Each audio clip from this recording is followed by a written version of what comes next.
From there, give me the next video. Too young for marriage. Too young. Too young for marriage. You got some of you sisters, you want your back blown out, but then after you get your back blown out, you don't want to get married. You know what you are, sister? You's a hoe. I'm just telling you straight, you's a hoe. That's what you is. Right. Watch this. Now, y'all know I like this sister. Somebody sent her a letter. She need to repent. I do like her. Let's play this video. Now, y'all know, like Deacon Malachi, we don't advocate divorce. But there's some stories on these divorce courts that is very familiar in the congregations. Come on. Mr. Cortez, I'm going to give you 90 seconds to tell me why Miss Santana, other than the fact that she's pregnant with your baby, is the woman for you. She's amazing. She's so funny.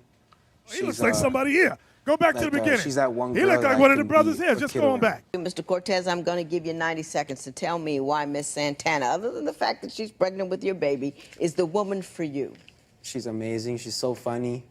She's she's that one girl that I can be a kid around. You know, I could work, come home and start playing video games again, or just, you know, completely relaxed, completely. It's almost to the point where it sucks because I might not show it to her.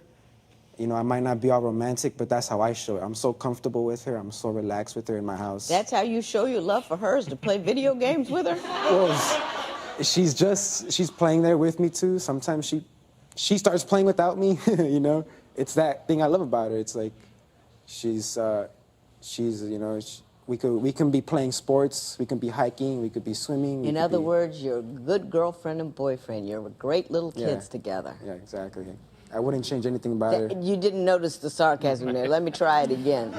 You like the playground feel of it. Yeah. And you're not on the playground anymore. You understand that? Yeah. Changes everything. Got to put those video games down. You got to pick up those books and the bottles and the diapers. And you got to get prepared for the money for the school and the this and the that and the other thing. So you see how he's a big kid. She's pregnant. He's still in child mode. And you sisters, unfortunately, you get hooked up with some of them who's stuck on child mode. Give me that 1 Timothy 5:14. For you young women, first, I'm going to start with you, then I'm going to get on the man. 1 Timothy 5:14. Some women say, I'm too young to get married. I'm young and single, and I love to mingle. Let's see what the Bible says about that. 1 Timothy chapter 5, verse 14.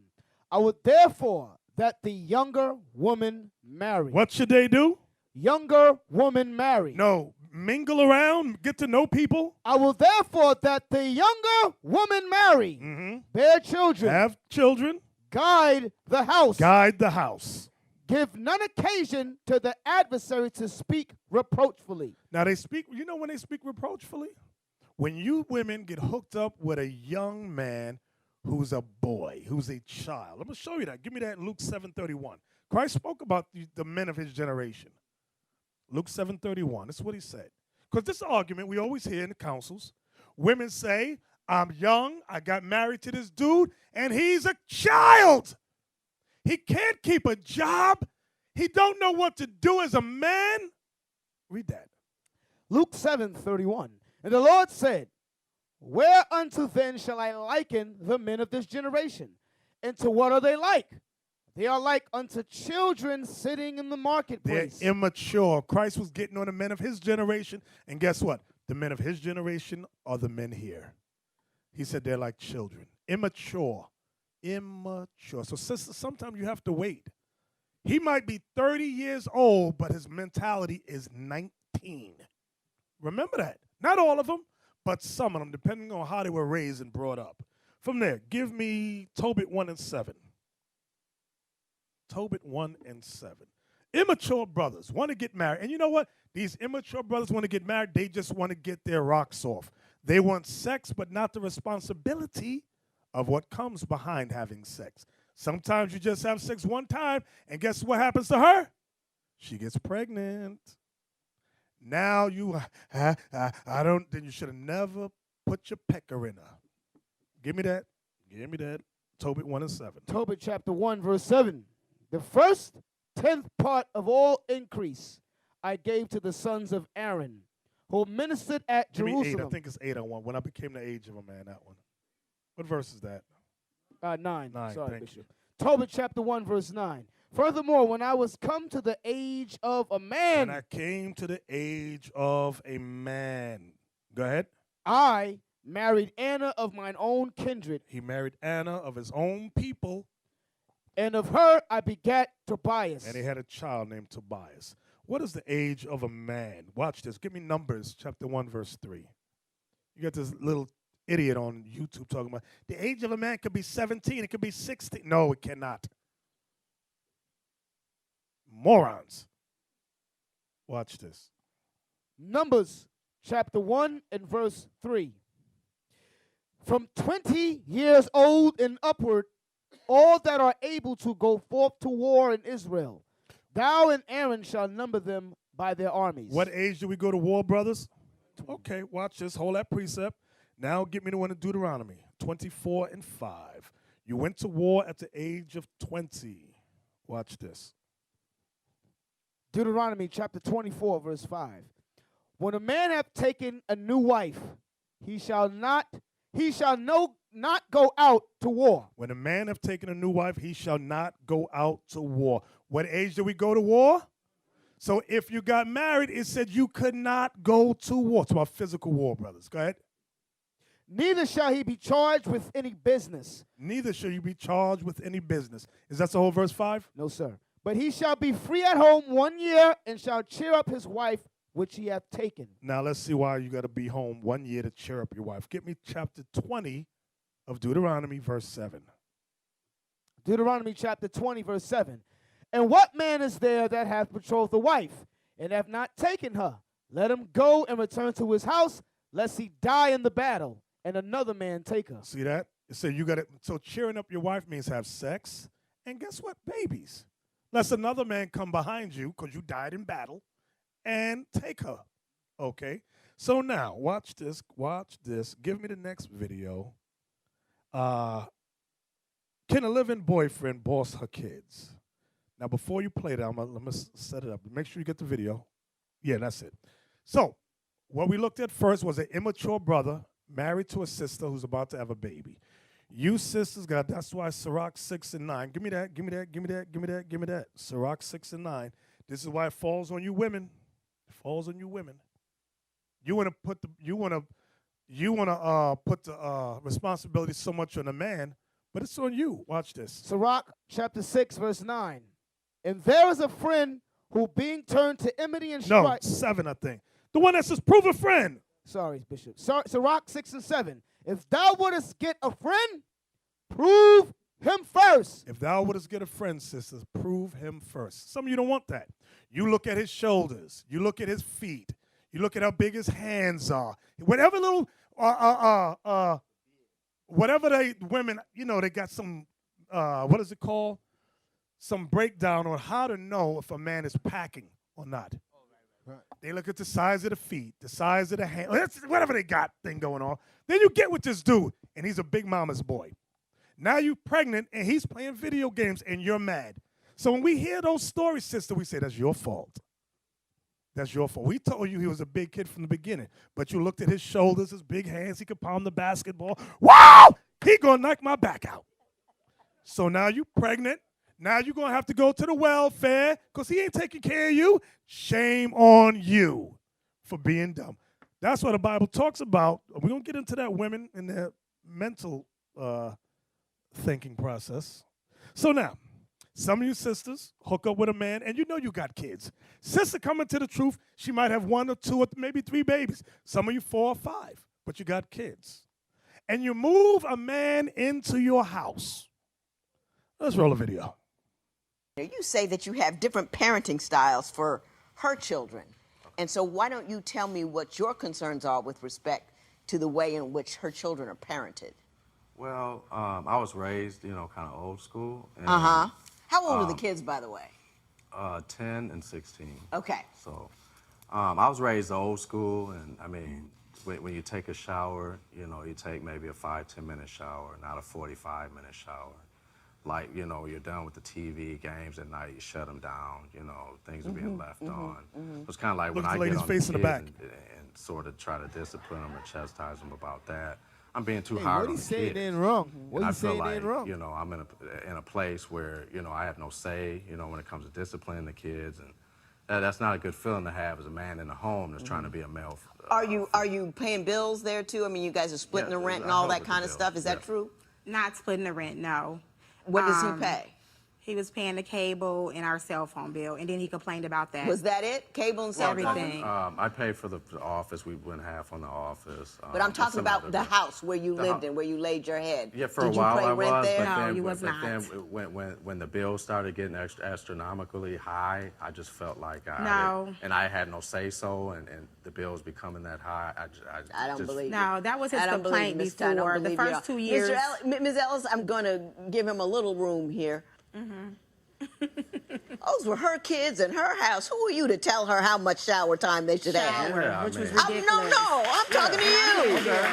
And none of your business. Those are her kids. You're not her. You didn't step in her life as a permanent fixture. You didn't come in there saying, "I want to give you a ring and I'm going to share a future with you. Therefore, we're going to take on the job of parenting these children together." You were just a brother who wanted out of his mother's house, and then you gonna go in her house and tell her kids how long a shower they can take. And was mean about it. And was You got your mean. nerve. So some of you sisters end up like that. The brother ain't marrying you. You know he don't want to marry you, but you bring him in your house. Now he got problems with your kids. That's the next thing that happens. Give me Sirach 6 and 10 about the living brother who goes from house to house. You sisters that allow a dude to just get between your legs and you move him in, and he's not thinking about being your husband. Some of you in here are like that. You know who you are. You got your head down. Sirach 6, and let's read verse 10 and 11. Sirach chapter 6 or Ecclesiasticus chapter 6 and verse 10. Again, some friend is a companion at the table. Sister, you got to realize that man's only with you because you got food in your house. He wanted to get out of his mama house, or maybe, guess what? Maybe he came out of jail. He needed a place to stay. And guess what? You was the sucker at the top of the list. You thought he loved you. He didn't love you. You know he didn't love you. He ain't talking about marrying you. Read that again. Again, some friend is a companion at the table and will not continue in the day of thy affliction. When you catch out, he out. He gone. Go ahead. But in thy prosperity, he will be as thyself and will be bold over thy servants. When you got it going on, he's going to be bold over the kids in your house. Do this. Do that. Shut up. Sit down. He ain't your husband, though. But he got so much to say. So you sisters, watch this. Chapter 4 now. Sirach 4, verse 10. Sirach chapter 4, verse 10. Be as a father unto the fatherless, and instead of an husband unto their mother. So you women, the first thing you got to realize is, does this man love your children? Is he willing to take care of, before you deal with the husband thing, because that's what it's saying, be as a father unto the fatherless, and instead of a husband unto their mother. Does it get along with the kids? Some of you women don't think about that first. You bring the scoundrel into your house. All he wants is he wants the pie between the legs. That's it. He wants the bed to lay down and the table with the greens and the chicken. That's it. And you know he can't stand your kids. You foolish as hell. Read it again. Be as a father unto the fatherless, and instead of an husband unto their mother. So shalt thou be as the son of the Most High, and he shall love thee more than thy mother doth. So the Lord will love him more than thy mother. So why? Because the man is there to take care of the children. He's there to look out. But you sisters, you got a need, he got a need. So you both want to be satisfied. So guess what? It ain't all his fault. Because what we just saw, it ain't just his fault. She let the nooker in. She knew he was no good. He wasn't paying the bills. All he paid a cell phone bill and cable bill. He said when the bills got astronomical, he stepped back. She wouldn't let me be what did he say? She won't let me be the man in the house. But you didn't marry her. You didn't take her on as a wife. You're just there to fill a void, to fill a space, to satisfy your sexual needs. You're a big dildo. That's all you are. That's what it is. That's all you would think of, yo. That's all you are. But you want to boss everybody in the house around. Some of you sisters are in that. Some of you in that now with the front camera. Some of you in that situation right now. What are you gonna say, Malachi? Yeah, Bishop, I got an email of that same situation this week. You understand? Sisters, understand this. Now, first thing first, I want to say, unless a brother go into one of our congregation, you understand, he ain't part of us. You know, so I don't want to hear none of you sisters go hook up with a brother that say he is part of IUIC, but yet he been to none of our schools. You understand? I don't want to hear that. And any one of you sisters stupid enough to lie down with him, he got you. You understand? Because this sister, what she did, this brother homeless, he moved up in her house. She lay down with him. You understand? And the brother is a bum. He ain't got nowhere to go. He moved from house to house. The scripture we just read early on. So what I told that sister you is that you know that scripture that talk about the silly woman laden with sins? You're right. Can you read that real quick? This is the scripture I gave the sister. You know, and if you watching right now, sister, you simple as hell. You know what I mean? You was horny, you was hard up, you know, and you know, as I told you, that's fornication. You understand? Read. 2 Timothy chapter 3, verse 5. Having a form of godliness, but denying the power thereof, from such turn away. For of this sort are they which creep into houses. That's them brothers that have that form of godliness, talking about he done with our UIC, but never been to none of our school. You know, online talking to sisters, yeah, friend them on Facebook and all of that. Yeah, I'm part of IUIC. But all that brother was looking for is for a place to stay. It was a home. You know, read. For of this sort are they which creep into houses. They creep into houses and lead captive silly women. And that's what the dude did. He had the sister captive in her own house. He said, he ain't going nowhere. He said, I ain't going nowhere. You know, I ain't got nowhere to go. She said, the shelter is there. Go into the shelter. And you know, I don't know about other cities, but in New York, if somebody's in your house for 30 days, minimum 30, with mail going to that address, you cannot evict them. You cannot get rid of them. Yep. That's a resident right there. Even and men know that. Even a squatter. Yeah, even a squatter. If you a squatter and you got mail, like you go up in somebody's place and you squat, you know them abandoned buildings, they can't get you out. There's squatters' laws, you know. But the sister got him out, all praises. You understand? The brother, she lucky. She lucky the brother. The brother could have been a pedophile or something because she got kids in the house, you know. But read on. For of this sort are they which creep into houses and lead captive silly women laden with sins, led away with diverse lusts. Because you was lusting, sister. You are laden with sins and you were lusting. You understand? Because in the email she said, well, I wasn't really looking for a husband, but it just happened, you know. You liar. You know, you was up there looking for a husband. She bought the brother. The brother couldn't even buy his own plane ticket. He's a bum. She bought his ticket and brought him over there. Hey, let me tell you. Hey, so let me give you a clue. You start talking to a man the second he asks you for money, he's a bum. The second he says, send me money, he's a bum. Don't say we didn't warn you, because when we hear the story, we're going to laugh at you. And yes, sir, guess right, we're going to talk about you. You're going to be on our list of stories. Let's tell story number 6. And you're going to have your head down like that. That's you. Now they will see the true men of God. We are not black men, we are the Israelites. That's right.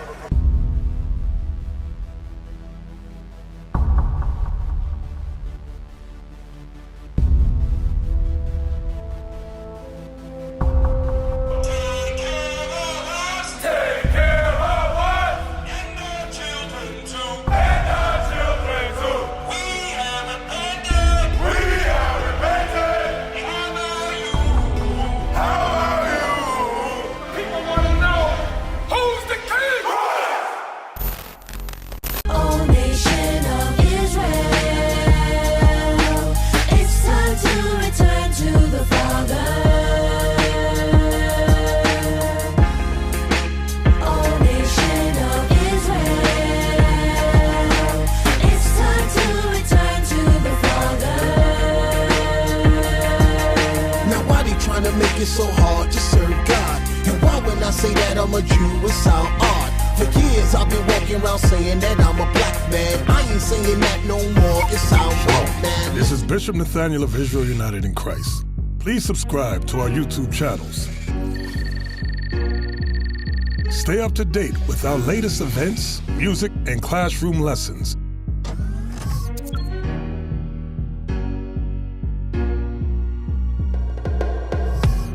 IUIC plans to continue visiting different countries where this gospel has not been preached before. IUIC needs your help in pushing this truth.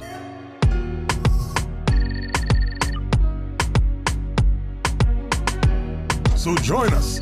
Subscribe to our Instagram, Facebook, Twitter, and podcast, and stay up to date with us.